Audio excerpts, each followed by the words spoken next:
سورۃ النساء کی آیت نمبر 114 سے آیت نمبر 115 تک دو آیات کریمہ آج کے درس کا حصہ ہیں۔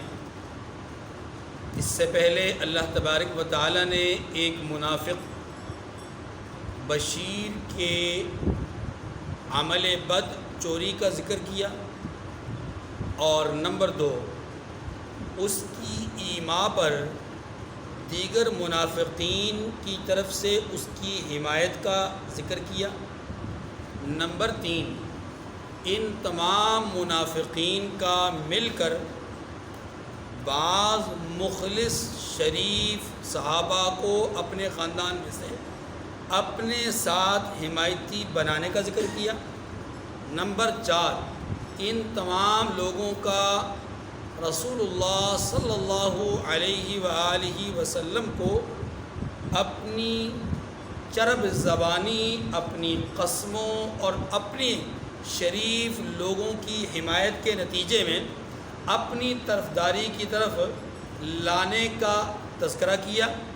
اور نمبر 5 رات کو جب انہیں خبر ملی، جس دن خبر ملی اسی رات کو یہ آپس میں جو مشاورت کرتے رہے، یا جب خبر ملی تو اس وقت انہوں نے جو میٹنگ کال کی اپنے خاندان کے لوگوں کی، وہ جو مشاورت ان کے مابین ہوئی، وہ جو میٹنگ ان کے درمیان ہوئی کہ کیسے اپنے خاندان کے افراد کو بچایا جائے اور اپنے اوپر عائد الزام کو دھو کر اس کا دفاع کر کے اپنے بندے کو پاکیزہ کر دیا جائے اور اس الزام کا رخ کسی دوسری طرف موڑ دیا جائے، کیسے یہ سب کچھ کیا جائے، اس کے لیے مشاورت ہوئی۔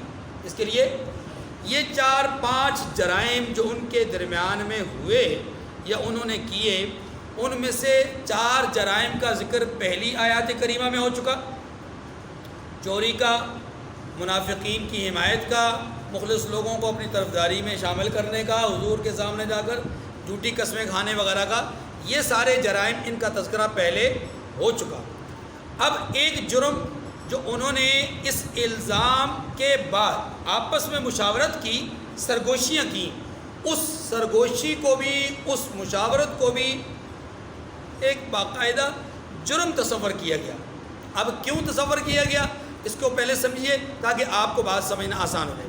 دیکھیے قرآن مجید فرقان حمید نے ہمیں دنیا کے اندر رہتے ہوئے معاشرتی زندگی گزارنے کے جو آداب، جو سلیقے اور طریقے، جو اصول اور ضابطے سکھلائے ہیں، ان میں اخلاقی مروت، ان میں اصلاح بین الناس، ان میں لوگوں کے درمیان نیکی پھیلانے کا جذبہ، ان میں لوگوں کو خیر خواہی کی طرف بلانے کا جذبہ، امر بالمعروف نہی عن المنکر، اچھے کام کی دعوت دینا، برے کام سے روکنا، لوگوں کے درمیان شر اور فتنہ فساد کو منع کرنا، یہ ساری چیزیں، ساری باتیں جزوی طور پر، کلی طور پر قرآن مجید نے ان کو اصول اور قانون اور ضابطے کی صورت میں ہمیں بیان کیا ہے۔ قرآن پاک یہ کہتا ہے کہ مسلمانوں کو چاہیے کہ وہ آپس میں مشاورت کریں، آپس میں مل بیٹھ کر معاملات کو طے کریں، آپس میں بیٹھ کر کے چیزوں کو ڈسکس کریں، چیزوں پر گفت و شنید کریں، مکالمہ اور محاکمہ کریں، لیکن کون سی چیزوں پر؟ ان چیزوں پر کہ جن میں خیر وابستہ ہو، جن میں اچھائی اور بھلائی وابستہ ہو، جن میں لوگوں کے درمیان اصلاح کا معاملہ ہو۔ اگر لوگوں کے درمیان شر و فساد پیدا ہوتا ہو جن باتوں سے، ان باتوں کو چھیڑنے کی، ان باتوں کو ذکر کرنے کی، ان باتوں پر محاکمہ یا ان باتوں پر آپس میں مباحثہ کرنے کی ضرورت بات میں آ رہی ہے۔ تو قرآن پاک نے ہماری اصلاح کے لیے ہمیں آداب معاشرت سکھلائے، ہمارے معاشرے کو بہتر کرنے کے لیے اصول بتلائے۔ تو انہی اصولوں میں سے ایک اصول یہاں پر اس واقعے کے تناظر میں سمجھایا گیا۔ واقعہ کیا ہوا؟ انہوں نے شر اور فساد کی نسبت بجائے اپنی طرف جو کہ حقیقت پر مبنی تھی اس کا رخ پھیرنے کے لیے مشاورت کی اور وہ رخ دوسری کی طرف پھیرنے کی کوشش کی. جیسے چوری کا الزام ایک صحابی پر یا بعد میں یہودی پر، چاہے وہ مسلمان ہے چاہے وہ کافر ہے، کسی پر بھی الزام لگا دینا، جرم کر کے جرم کا الزام دوسری کی طرف لگا دینا خود جرم ہے. ایسے ہی بشیر نام کے اس منافق کا حضور کی شان میں گستاخانہ بے ادبی کے کلمات کہنا، اشعار پڑھنا اور ان کی نسبت کسی غیر کی طرف کرنا تاکہ یہ نہ پھنس سکے، یہ بھی اپنی ذات کے اعتبار سے جرم تھا. اور ان جرائم کو چھپانے کے لیے وہ آپس میں مشاورت کیا کرتے تھے، یا مشورہ انہوں نے کیا یا میٹنگز کی. اللہ تبارک و تعالیٰ نے اس کے تناظر میں، اس جرم کے تناظر میں اصول اور ضابطہ بیان کیا کہ آپس میں اگر میٹنگ کرنا چاہتے ہو، آپس میں مشاورت کرنا چاہتے ہو تو پھر ایسے کاموں کی مشاورت کرو کہ جو لوگوں کو صدقہ دینے کی بات ہو، صدقہ کرنے کی باتیں ہوں. ایسی باتوں پر مشاورت کرو کہ کیسے صدقات دیے جائیں، نفلی ہوں، واجب ہوں، ہاں جی، زکوٰۃ، عشر یا ویسے خیرات وغیرہ کے معاملات کیسے کیے جائیں، ان کو کیسے ادا کیا جائے تاکہ لوگوں کی زیادہ سے زیادہ بھلائی ہو، لوگوں کو زیادہ سے زیادہ خیر پہنچے، لوگوں کو زیادہ سے زیادہ نفع پہنچے، ہر غریب تک، ہر ضرورت مند تک ہمارا یہ نکالا ہوا صدقہ پہنچ سکے. اس کے لیے مشاورت کرنا، اس کے لیے 2 لوگوں کا 4 20 400 1000 2000 لوگوں کا بیٹھ کر مشاورت کرنا کوئی ممنوع نہیں ہے. اچھی بات ہے کہ آپ اس کے ذریعے سے خیر چاہتے ہیں. صدقہ دینے کے لیے میٹنگ کرنا اچھی بات. نمبر 2، نیکی کی بات کرنے کے لیے، نیکی پھیلانے کے لیے میٹنگ کرنا اچھی بات. نیکی کا پھیلانا کیا ہے؟ نیکی کا پھیلانا یہ ہے کہ آپ میٹنگ کریں کہ کیسے محلے کے اندر سے نوجوان لوگوں کی، نوجوان لڑکوں کی بے راہ روی کو ختم کیا جائے. ہمارے محلے میں نوجوان بچے جو ضلالت اور گمراہی کی طرف جا رہے ہیں، عقیدے کے اعتبار سے، عمل کے اعتبار سے، اخلاق کے اعتبار سے یا جسمانی اعتبار سے، جو لوگ ہمارے نوجوانوں میں سے فساد کا ذریعہ بن رہے ہیں یا فساد کر رہے ہیں، ایسے لوگوں کو کیسے راہ راست پر لایا جا سکتا ہے. یہ نیکی کا کام ہے. اس پر مشاورت کرنا، اس پر میٹنگ کال کرنا، اس پر کچھ لوگوں کا مل کر بیٹھ جانا، سرگوشیاں کرنا، مجلس میں ایک دوسرے سے مشورہ دینا لینا، فرمایا یہ اچھی بات ہے، یہ ہونا چاہیے. صدقہ دینے کی بات ہو میٹنگ کریں اچھی بات، نیکی پھیلانے کی بات ہو میٹنگ کریں اچھی بات. اسی طریقے سے اصولی طور پہ یہ سمجھایا گیا کہ اگر 2 گروہوں کے درمیان، 2 گھروں میں، 2 خاندانوں میں، 2 پارٹیوں میں، 2 افراد میں اگر جھگڑا ہو گیا ہے مذہبی بنیاد پر، اخلاقی بنیاد پر، زمین کا کوئی تنازع ہو گیا سیاست کی بنیاد پر، یہ کسی بھی بنیاد پر جھگڑا ہو گیا، اختلاف ہو گیا، لڑائی ہو گئی، اب ان کے درمیان کیسے صلح کروائی جائے؟ آخر ہیں تو بھائی، محلے دار ہیں، ایک ہی خاندان سے تعلق رکھتے ہیں، کم از کم مسلمان ہیں، ہاں جی، یہ ایک ہی لوگ ہیں. اور انما المؤمنون اخوہ، مسلمان تو سارے کے سارے بھائی ہیں. کجسد واحد، یہ تو ایک جسم کی بات ہے.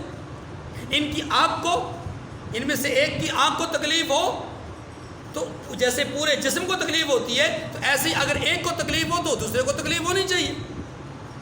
یہ احساس، یہ جذبہ پیدا کرنے کے لیے لوگوں کے درمیان اصلاح کر دینا، اصلاح کے لیے برسر پیکار ہونا، اصلاح کے لیے آگے بڑھنا، یہ قرآن پاک نے کہا اچھی بات ہے. ٹھیک ہے.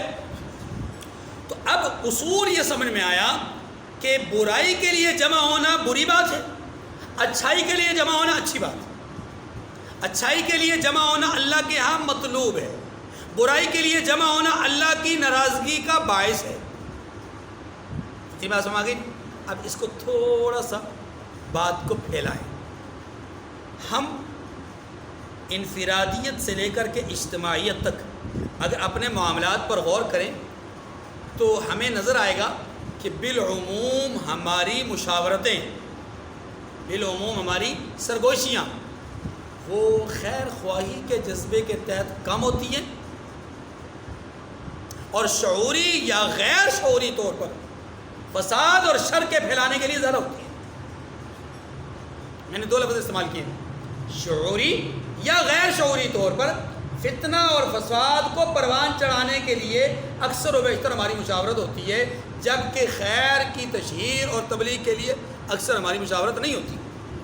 یعنی ہماری مشاورتوں کا زیادہ مواد وہ شرور اور فتن کی طرف ہوتا ہے۔ مثال کے طور پر بعض لوگ اتنے سچے ہوتے ہیں، مزاج کے اعتبار سے اتنے سچے ہوتے ہیں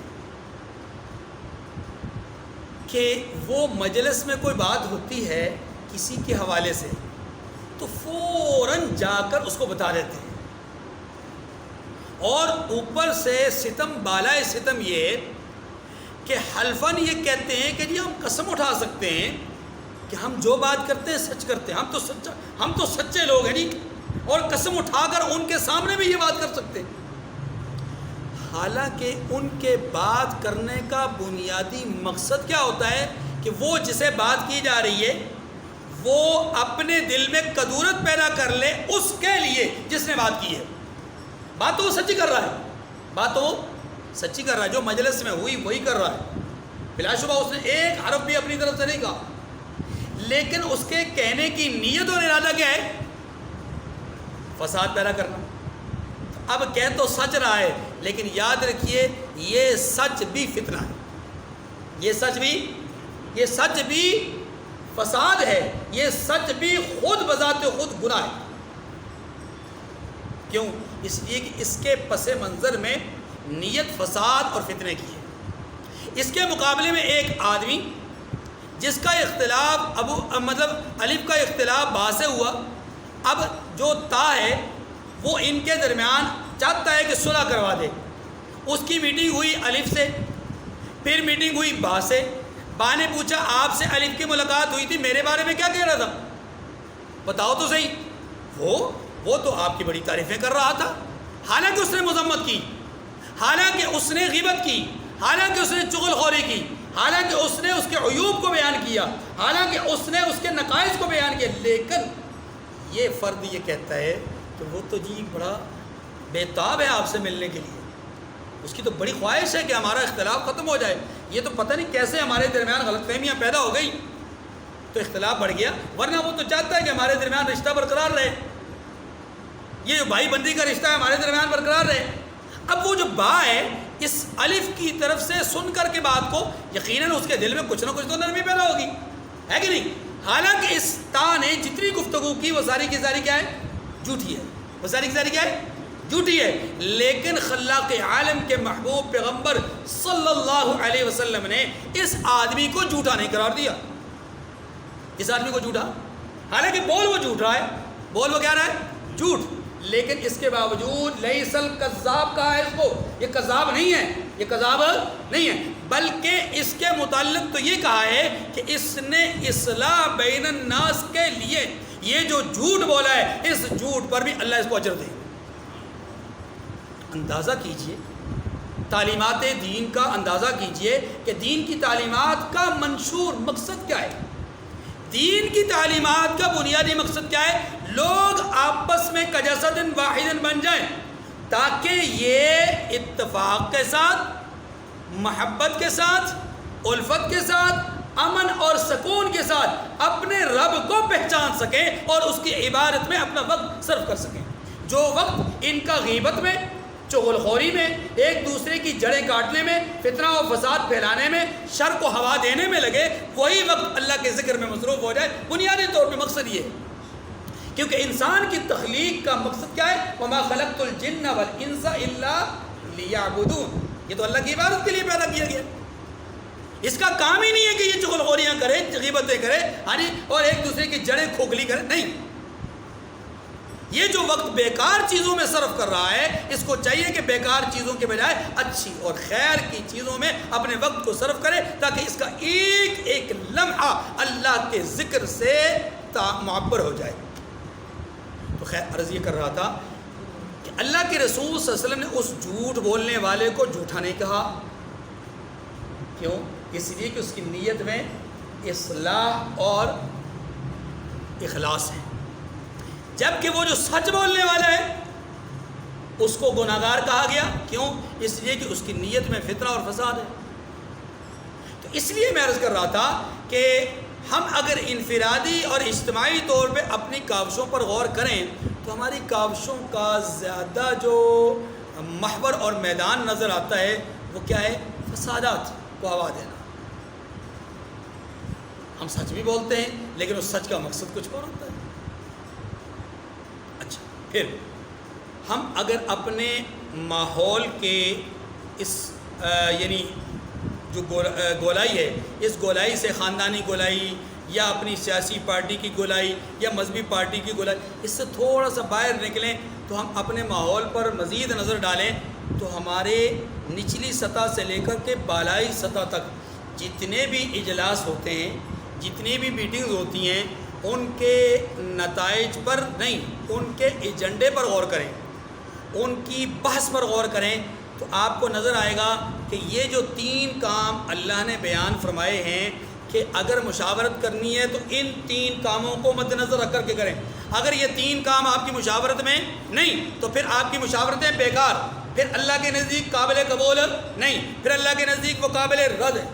ہم اگر دیکھیں تو نچلی سطح سے بالائی سطح تک کور کمانڈرز کی میٹنگ ہو یا حکومت کے وزراء کی مشاورت، صوبائی اسمبلیوں کا اجلاس ہو یا سینٹ کی قراردادیں اور اجلاس، ہاں جی، ہم اپنے معاملات محکمہ جات کی میٹنگز کو لے لیں یا قومی اسمبلی کے اجلاسوں کو لے لیں، ہمارے ہاں اجلاسوں میں عمومی طور پہ کیا ہوتا ہے؟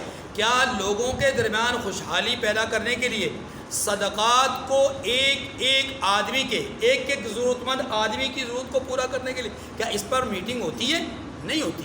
وہاں تو میٹنگ ہوتی ہے کہ ہماری تنخواہیں کم ہیں، بڑھائی جائیں. وہاں تو میٹنگ ہوتی ہے کہ جناب وزیر اعظم صاحب گالیاں دے رہے ہیں، اگر یہ مشن اور یہی طریقہ، یہی سیاست ہے تو ہم بھی یہ سیاست کرنا جانتے ہیں. وہاں تو یہ ہوتا ہے کہ ایک آدمی کے منہ سے ایک لفظ نکلتا ہے، شیم شیم کی آوازیں نکلتی ہیں، ڈیکس بجائے جاتے ہیں. جس قوم کے نفع کے لیے، جس قوم کی خدمت کے لیے وہ بیٹھے ہوتے ہیں، اس قوم کا وہاں پر تذکرہ ہی کوئی نہیں ہوتا. وہاں تو آئے روز اس پر بحث ہوتی ہے کہ کیسے ہمارے معاملات، ہماری فیسلٹیز، ہماری سہولیات کیسے بڑھے. ہاں جی، ہمیں ہماری سہولیات میں اضافہ کیسے کیا جائے. پچھلے 5 سالے میں یہ اضافہ ہوا جو کہ کم تھا، اب اس 5 سالہ میں یہ اضافہ ہونا چاہیے جو کہ ضرورت ہے، وقت کی ضرورت ہے، مہنگائی ہے، یہ وہ مہنگائیاں ساری ان ارب پتیوں لوگوں کے لیے ہیں، لیکن وہ غریب جس کے لیے صدقہ دینے کا حکم دیا گیا اس کے بارے میں سوچ ہی کوئی نہیں رہا کہ ہمارے ملک کا اتنا ٹیکس آ رہا ہے، اتنی زکوٰۃ کی مد میں جو ہے وہ فنڈنگ ہو رہی ہے، یا اتنا جو ہے وہ عشر جمع ہو رہا ہے، بیت المال میں اتنا خزانہ آیا ہے، یہ خزانہ ہم کہاں صرف کریں. آج تک کسی اجلاس میں یہ میٹنگ یہ بات ہوئی ہے، یہ مشاورت ہوئی ہے کہ جی ہمارے پاس زکوٰۃ کے اتنے پیسے ہیں، یہ زکوٰۃ کے پیسے ہم نے کن کو دینے ہیں. ہم یہ دیکھتے ہیں کہ ہمارے ملک کے اندر زکوٰۃ کمیٹی کے چیئرمین وہ صاحب ثروت لوگ ہوتے ہیں جو پہلے سے مالدار ہیں، اور ان کو زکوٰۃ کمیٹی کی اس چیئرمین شپ کا باقاعدہ طور پہ اجرت بھی ملتی ہے. وہ کہاں سے ملتی ہے؟ اسی خزانے میں سے ملتی ہے، اسی بیت المال میں سے ملتی ہے. حالانکہ ہونا یہ چاہیے اصولی طور پر اس کمیٹی کے اندر شامل افراد ہی وہ کیے جائیں کہ جو ضرورت مند ہوں، غریب ہوں، لاچار ہوں، تاکہ ان کا روزگار بھی لگے اور زکوٰۃ کی رقم اپنے مستحقین تک پہنچ بھی سکے. ہے کہ نہیں؟ یہ مشاورت نہیں ہوتی. اچھا، یہ مشاورت بھی نہیں ہوتی کہ معروف کے کام، خیر کے کام، بھلائی کے کام کیسے ان کو پھیلایا جائے. ہماری قومی اسمبلی، صوبائی اسمبلی یا سینٹ میں یہ اس پر بحث نہیں ہوتی کہ لوگوں کو نمازی کیسے بنایا جائے. آج تک 74 سالوں میں ایک اجلاس بھی ایسا نہیں ہوا کہ جس میں یہ مشاورت ہوئی ہو کہ ہمارے بچے، ہماری مسلم برادری کے بچے قرآن خواندہ نہیں ہیں، ان کو کیسے قرآن پاک پڑھایا جائے، ان کو کیسے قرآن پاک کا ترجمہ پڑھایا جائے، ان کو قرآن پاک کی چند اہم صورتوں کا ترجمہ اور تفسیر کیسے سکھائی جائے، ان کو نمازی کیسے بنایا جائے، نماز کے لیے انعام رکھا جائے تاکہ یہ نمازی بنے، مساجد کو کیسے آباد کیا جائے، ہاں جی مکتب کو کیسے آباد کیا جائے، دینی اور دنیاوی تعلیم کو کیسے فروغ دیا جائے، اس پہ آج تک حقیقی معنی میں کوئی مشاورت ہوئی ہے، کوئی میٹنگ ہوئی ہے؟ نہیں ہوئی۔ جب بھی بحث ہوئی ہے اس بات پر بحث ہوئی ہے کہ یہ جو داڑھی والا ہے، یہ جو مسجد میں جانے والا ہے، یہ جو نمازی ہے، اس سے خطرہ ہے، اس سے خطرہ ہے، اس سے معاملات۔ یہ امر بالمعروف نہیں ہے، یہ خیر کی طرف توجہ دلانے والی بات نہیں۔ تیسری اہم بات، اصلاح بین الناس۔ کہاں ہوتا ہے اجلاس، کہاں ہوتی ہے میٹنگ کہ لوگوں کے درمیان صلح کروائی جائے؟ وہاں تو میٹنگ ہوتی ہی اس لیے ہے کہ اس پارٹی کو کیسے توڑا جائے، پارٹی کے اندر سے ہاؤس ٹریڈنگ کیسے کی جائے، پارٹی کے اندر سے گھوڑوں کو کیسے نکالا جائے تاکہ کل کو وہ ہمارے کام آئے، پارٹی کے اندر سے چیدہ افراد کو کیسے چھینا جائے۔ جو ہی یعنی کوئی اندیہ آ جاتا ہے، کوئی اشارہ آ جاتا ہے کس بات کا کہ اب الیکشن کا زمانہ قریب تر ہوا چاہتا ہے، تو ہاؤس ٹریڈنگ شروع ہو جاتی ہے، اہم اراکین کو توڑنے کی کوشش کی جاتی ہے۔ ایک آدمی ادھر سے توڑا جا رہا ہے، ادھر سے توڑا جا رہا ہے، اس کے اعزاز میں الگ سے لاکھوں روپے لگا کر کے ایک جلسہ کیا جا رہا ہے، اس کے اعزاز میں الگ تقریب کی جا رہی ہے۔ مقصد یہ ہے کہ آج ان کو پروٹوکول دیں گے تو کل یہ لاکھوں میں ہمارے لیے خرچ کریں گے۔ اور سب سے بڑی بات یہ ہے کہ ان کے چاہنے والے، ان کے ماننے والے، ان کے سپورٹر اور ووٹر بہت زیادہ ہیں، تو اس کو اگر ہم نے اپنے کوٹ میں رکھ لیا، اس کو اپنی طرف لے آئے، تو ہماری تو نشست ہو گئی پکی۔ اور یوں ایک ایک کر کے آج سے 20 سال 25 سال پہلے، یہ 50 سال پہلے ہماری پارٹی کی جو ہے وہ ایک ہی سیٹ تھی، ایک زمانے تک ہم ایک ہی سیٹ سے جو ہے وہ قومی اسمبلی میں اور اسمبلی میں جو ہے نمائندگی کرتے رہے، پھر اچانک کیا ہوا، ہمیں حکومت مل گئی۔ پتہ نہیں آپ سمجھیں گے، اللہ کرے سمجھ گئے۔ ہاں جی بات سمجھ نہیں، جب تک ہم لوگوں کو توڑیں گے نہیں ہمیں ملے گا کچھ نہیں۔ یہ لوگوں کو توڑنے کی سیاست، یہ لوگوں کو توڑنے کا طریقہ اصلاح بین الناس تو نہیں ہے، خدا کی قسم قرآن کے مخالف ہے، قرآن کے مخالف ہے۔ قرآن نے یہ کہا ہے کہ آپ کی مشاورت، دیکھیں نا، ایک آدمی بند کمرے میں مشاورت کرتا ہے، جب بند کمرے میں مشاورت کرتا ہے کہ کیسے فلاں کو توڑا جائے، پھر بند کمرے سے نکلتا ہے، ایک اہم ترین گاڑی میں بیٹھتا ہے یا ہیلی کاپٹر میں بیٹھتا ہے اور سیدھا جا کر وہاں ٹپک پڑتا ہے جس کے متعلق مشاورت ہوئی ہے، بات چیت ہوتی ہے، یعنی اگلے ہی لمحے، اگلے ہی قدموں پر وہ صاحب جو ہے وہ اس میٹنگ کا حصہ ہو جاتے ہیں۔ یہ کیا ہے؟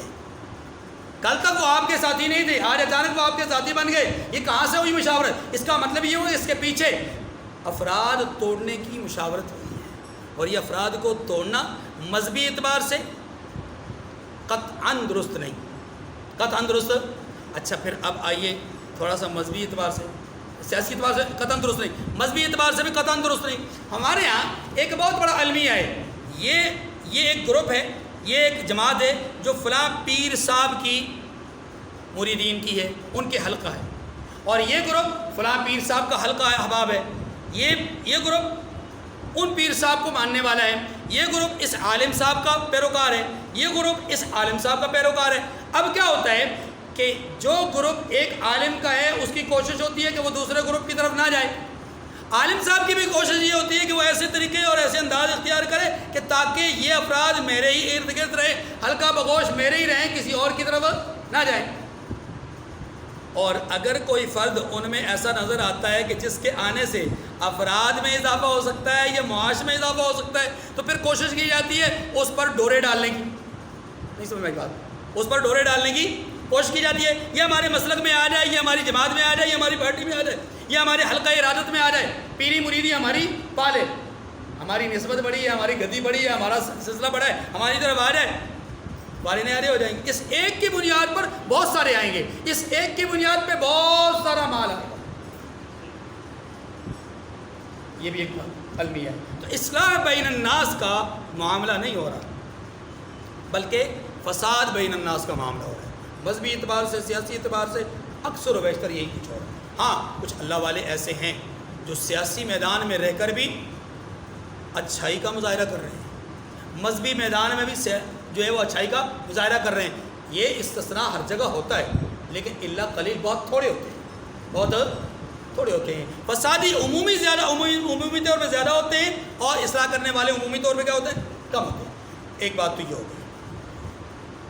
اس کے بعد اللہ تبارک و تعالیٰ نے دوسری آیت میں، یعنی آیت نمبر 115 میں اسی بات کو ایک اور انداز میں سمجھایا ہے کہ یہ جو 3 اصول بیان کیے گئے، صدقہ دینے کے لیے میٹنگ کرنا، خیر کی نیکی کی بات پھیلانے کے لیے میٹنگ کرنا، لوگوں کے درمیان اصلاح کا عمل کرنے کے لیے میٹنگ کرنا، یہ تو اچھی بات ہے، یہ سنت ہے، یہ مطلوب ہے۔ اور جو آدمی اس طریقے سے ہٹ جائے گا، اب اگلا اصول سمجھیے، جو آدمی اس طریقے سے ہٹے گا تو اس نے رسول کی مخالفت کی اور جماعت رسول کی مخالفت کی۔ بات سمجھائیے، یہ وعید ہے، سزا ہے۔ جس نے اس طریقے کو نہیں اختیار کیا، اس کی مخالفت کی، تو اس نے صرف اس طریقے کی نہیں بلکہ اس نے رسول کی مخالفت کی اور جماعت رسول کی مخالفت کی۔ اور یاد رکھیے کہ قرآن یہ کہتا ہے کہ جس نے رسول کی مخالفت کی، جماعت رسول کی مخالفت کی، اس کا ٹھکانہ جہنم ہے۔ اس کا ٹھکانہ کیا ہے؟ اب آئیے آیت کریمہ کو فرمایا، لا خیر فی کثیر من نجواہم الا من امر بصدقۃ او معروف او اصلاح بین الناس۔ ان لوگوں کی بہت سی مشاورتیں اچھی نہیں، یعنی ان کے بہت سارے مشورے اچھے نہیں۔ ہاں اس شخص کی مشاورت اچھی ہو سکتی ہے جو خیرات یا نیک بات یا لوگوں میں صلح کرنے کو کہے، وہ اس کی مشاورت اچھی ہے۔ اس کی مشاورت کیا ہے؟ البتہ فرمایا وَمَن يَفْعَلْ ذَلِكَ ابْتِغَاءَ مَرْضَاتِ اللَّهِ فَسَوْفَ نُؤْتِيهِ أَجْرًا عَظِيمًا۔ یہ جزا ہے، یہ کیا ہے؟ جزا۔ فرمایا جو ایسے کام اللہ کی خوشنودی حاصل کرنے کے لیے کرے گا تو ہم اس کو بڑا ثواب دیں گے۔ کیسے کام؟ صدقے پر مشاورت کرنا، صدقہ دینے کی، صدقے کو غرباء تک ٹھیک جگہ پہ پہنچانے کی، نیکی کا کام پھیلانے کی، یا اصلاح بین الناس کی مشاورت کرے گا، ہم اسے کیا کریں گے؟ بڑا اجر دیں گے۔ لیکن اگلی بات، وَمَن يُشَاقِقِ الرَّسُولَ مِن بَعْدِ مَا تَبَيَّنَ لَهُ الْهُدَىٰ، جو شخص سیدھا راستہ معلوم ہونے کے بعد پیغمبر کی مخالفت کرے۔ الفاظ کا جوڑ دیکھیے، گویا یہ طریقہ پیغمبرانہ ہے جو پہلے بیان ہوا، اب جو اس طریقے کی مخالفت کرے گا وہ گویا کہ پیغمبر کی مخالفت کر رہا ہے، پیغمبر کی۔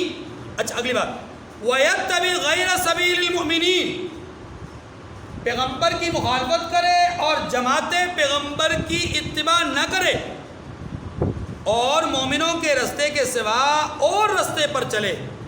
مومنوں کے رستے کے سوا، مومن کون ہے؟ نزول قرآن کے زمانے میں مومن کون ہے؟ صحابہ۔ کون ہے؟ نزول قرآن کے زمانے میں مومن کون ہے؟ قُلْ هَٰذِهِ سَبِيلِي أَدْعُو إِلَى اللَّهِ عَلَىٰ بَصِيرَةٍ أَنَا وَمَنِ اتَّبَعَنِي، کہہ دیجئے کہ یہ میرا راستہ ہے، میں اس پر تمہیں دعوت دیتا ہوں، اور میں ہی نہیں، میرے ساتھ وَمَنِ اتَّبَعَنِي، میری جماعت بھی اسی کام کی دعوت۔ علیکم بالجماع، اللہ کے رسول نے فرمایا تم پر جماعت کی اتباع لازم ہے۔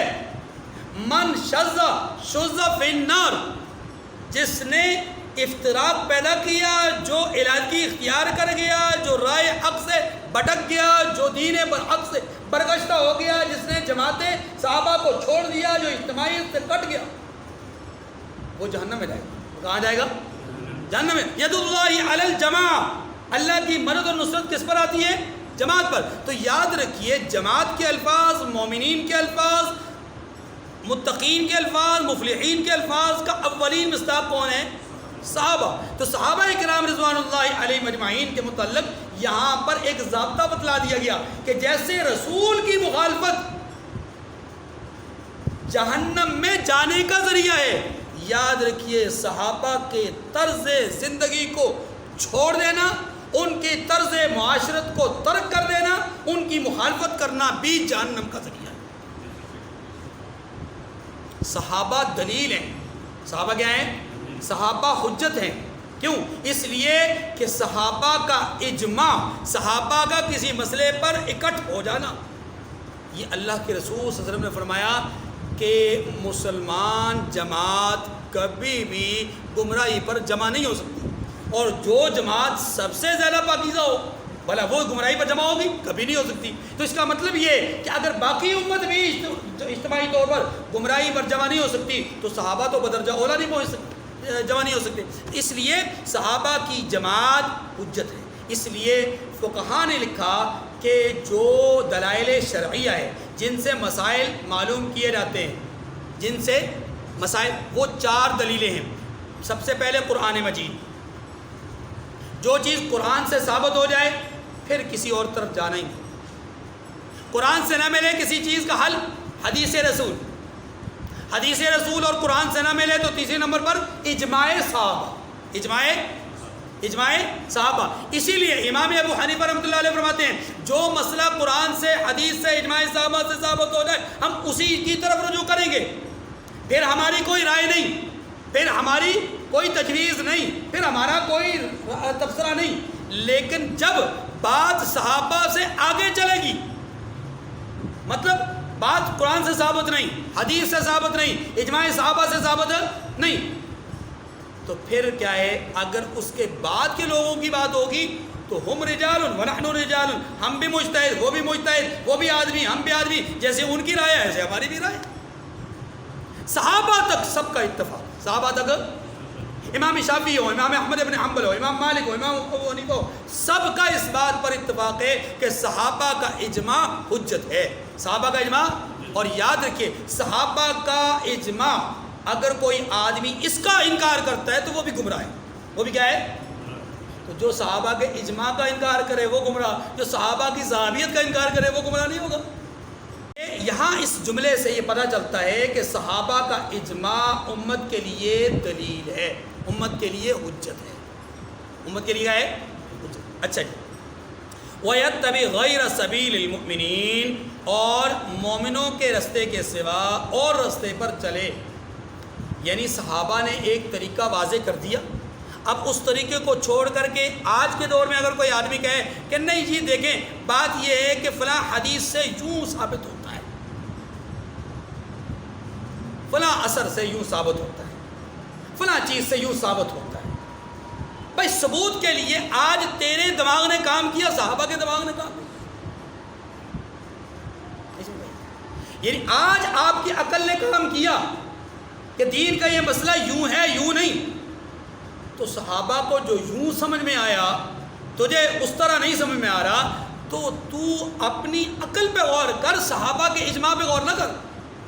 صحابہ کے اجماع کا انکار گمراہی ہے، اور یہ میں نہیں کہہ رہا، یہ کسی مفتی کا فتویٰ نہیں ہے، کسی فقیہ کی بات نہیں ہے، کسی محدث کا قول نہیں، کیا ہے؟ وَيَتَّبِعْ غَيْرَ سَبِيلِ الْمُؤْمِنِينَ۔ دو باتیں کہیں، ایک یہ کہ رسول کی مخالفت کرے حق بات واضح ہونے کے بعد، اور نمبر 2 مومنوں کے طریق کے سوا دوسرا طریق اختیار کرے، نُوَلِّهِ مَا تَوَلَّى، 2 سزائیں دیں گے، توجہ، 2 سزائیں، بڑی سخت سزا ہے، نُوَلِّهِ مَا تَوَلَّى، اس سزا کو سمجھے گا۔ دیکھیے ہم اس وقت درس قرآن کے لیے بیٹھے ہیں، یہ ہمارا کمال ہے یا اللہ کی توفیق ہے؟ اللہ کی دی ہوئی توفیق ہے نا، اللہ کا فضل ہے۔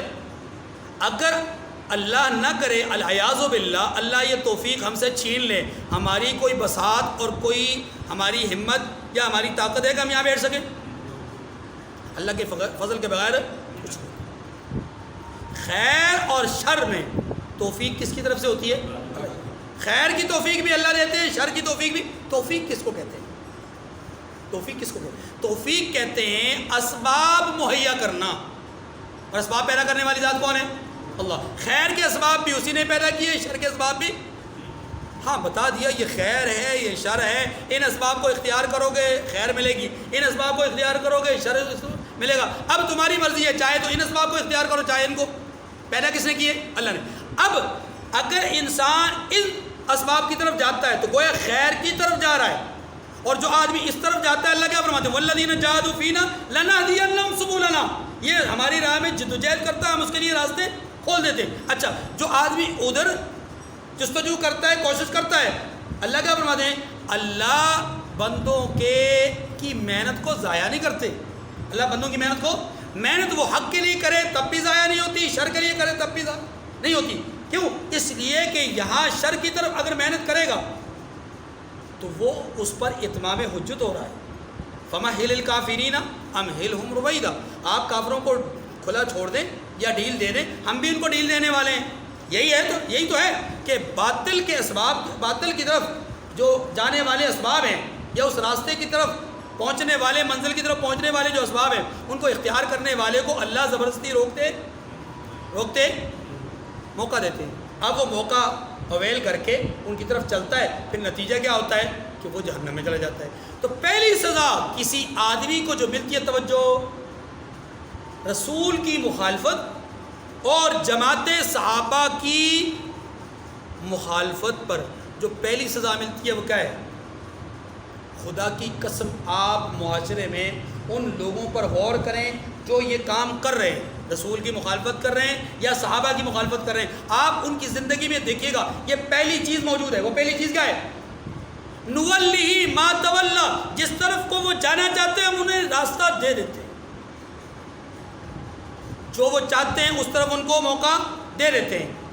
یہ ہے توفیق کا چھن جانا خیر کی, یعنی خیر کی توفیق ان سے سلب ہو جاتی ہے اور شر کی توفیق انہیں مل جاتی ہے. مطلب یہ کہ راہ حق سے وہ بھٹک جاتے ہیں اور راہ ضلالت پہ وہ چل پڑتے ہیں. یہ بہت بڑی سزا ہے, بہت بڑی یہ سزا ملتی ہے اس آدمی کو جو رسول کی اور صحابہ کی مخالفت کرے. اور جو بدبخت رسول کی بے ادبی کرے, مخالفت اور ہے بے ادبی اور ہے. بے ادبی مخالفت سے بڑا جرم ہے. بے ادبی مخالفت سے, جو مخالفت کرے رسول کی اس کو تو یہ سزا, جو آدمی رسول کی بے ادبی کرے گا, گستاخی کرے گا, حضور کو برا بھلا کہے گا, اس کی سزا کتنی بری ہوگی. جو صحابہ کرام کی بے ادبی کرے, جو صحابہ کرام کی مخالفت کرے, اس کے لیے تو یہ سزا ہے کہ توفیق حق چھین لی جاتی ہے. تو جو صحابہ کی بے ادبی کرے, گستاخی کرے, ان کو برا بھلا کہے, اس کے ساتھ کیا ہوگا؟ ایک سزا تو یہ دنیاوی ہے اور دوسری سزا اخروی ہے. فرمایا وَنُصْلِهِ جَهَنَّمَ, وَنُصْلِهِ جَهَنَّمَ. دنیا کی سزا یہ ہے کہ توفیق حق چھن جاتی ہے, اور آخرت کی سزا یہ ہے کہ قیامت کے دن جہنم میں داخل کریں گے. وَسَاءَتْ مَصِيرًا, اور وہ بہت بری جگہ ہے. اللہ تعالیٰ مجھے اور آپ کو سمجھنے کی توفیق کامل نصیب فرمائے. وآخر دعوانا ان الحمد للہ.